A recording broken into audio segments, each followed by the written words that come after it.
এক নম্বর হাদিস শরীফ, আকলিস দিনাকা ইয়াকফিকাল আমালুল কলিল। হাদিস শরীফের অর্থ, তোমার ঈমানকে খাঁটি করো, অল্প আমলই নাজাতের জন্য যথেষ্ট হইবে। দুই নম্বর হাদিস শরীফ, খায়রুকুম মান তাআল্লামাল কুরআনা ওয়াল্লামা।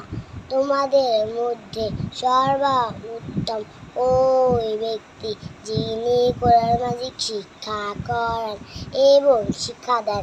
তিন নম্বর হাদিস শরীফ, তালাবুল ইলমি ফারিদাতুন আলা কুল্লি মুসলিম।